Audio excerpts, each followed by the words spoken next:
Hello everyone, this is CLA 309 Group 6 and we'll be exploring the topic of copyright and online media law through a real-life case study in the Nigerian entertainment industry.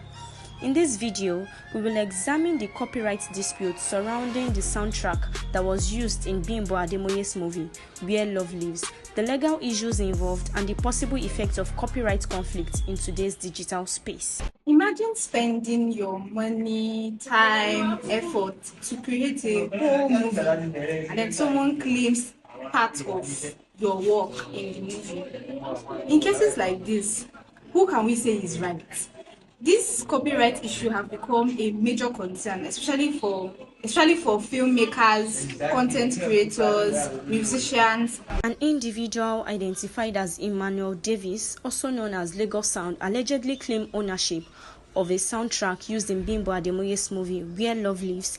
He uploaded the sound of the movie to platforms like Spotify, YouTube, claiming he composed it himself.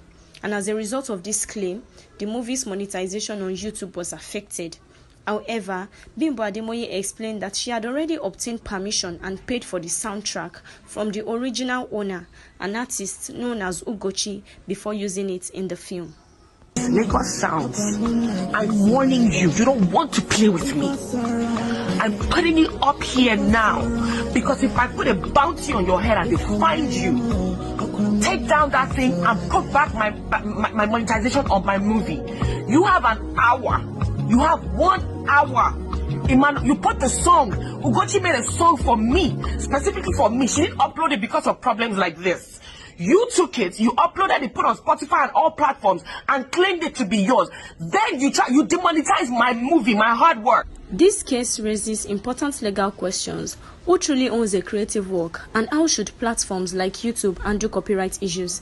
An interview was conducted among the undergraduates of University of Ibadan on their perspective on the copyright issue in Bimbo Ademoye's movie, Where Love Lives. In a country like Nigeria, where piracy and intellectual property thefts are common, how far do you think creators should go to protect their intellectual property rights? I think that creators should go all out because it's their property rights. Now, for Bimbo's movie, she acted a very amazing movie that had a lot of views, millions of views on YouTube.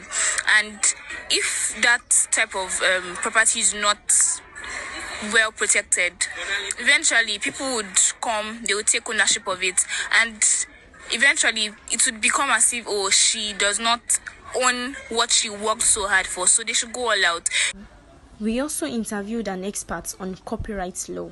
What does a copyright law entails?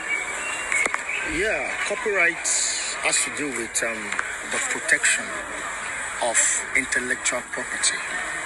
You know, in any client, you have creatives. You have people who create works.